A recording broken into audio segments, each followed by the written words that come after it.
Sino yan? Dad? Adriana?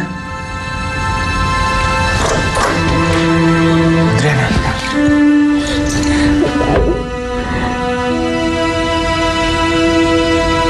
Halika, upo ka. Dad, miss kita. Bakit ka nagpunta rito? Totoong nagkaroon ng encounter si Giselle at si Adriana sa coffee shop. Pero hindi totoong si Giselle ang may kasalanan noon. It was all Adriana's fault. And hindi rin totoong balita tungkol sa mga magulang ni Giselle. Hindi po masasamang tao mga magulang ko. Mabubuti po sila.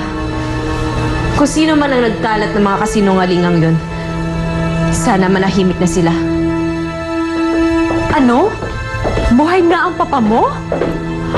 Aba, ilang milyong sikreto pa ba tinatago sa'yo ng mama mo? Sana wala na. Naguguluhan na rin ako sa mga nangyayari. Hindi ko na alam kung anong gagawin ko.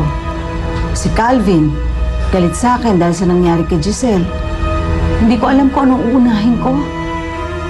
Dad, pati ba naman kayo umiiwas na rin sa akin? Hindi sa gano'n, anak.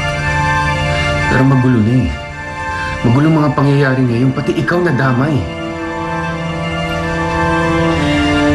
So, tama po pala yung kutob ko. Kutob? Ano ba?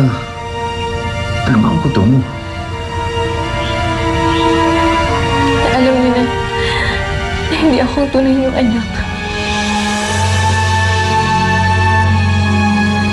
May idea po ba kayo kung saan galing ang mga balitang yun? Meron, kaya lang ayaw namin magsalita ng masama tungkol sa mga taong yon. Mas mabuti siguro na karmahin na lang sila. Isa lang ang nasa isip kong maglalabas ng kasinungalingang yun. Si Doktora Natalia Herrera. Naawa na ako sa'yo, Natalia. Pero bilib din ako dyan sa tapang mo, ha? Kung titingnan mo sa kabilang anggulo, magandang balita na buhay ang anak mo. At buhay din ang papa mo. At least, madadagdagan ng kakampi mo. Lalo pa ngayon, alam mong may taning na ang buhay ng mama mo. Oo nga, buhay ang anak ko. Pero hindi ko naman alam kung nasan siya. Hindi ko siya kilala. Salamat, Giselle. Salamat, Doktora Paulina. Salamat.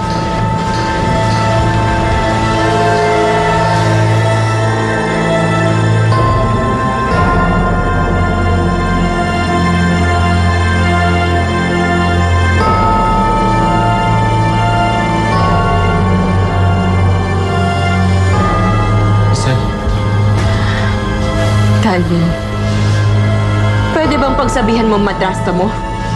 Napakasinungaling niya. Nasabi ba sa'yo ng mama mo kung nasan ang papa mo? Hindi na ako nagtanong. Inabando na kami ng papa.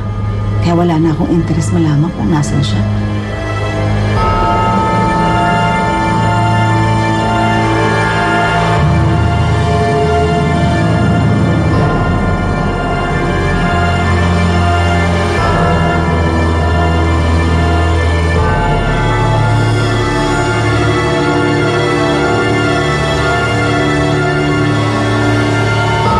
Natalia? Anak?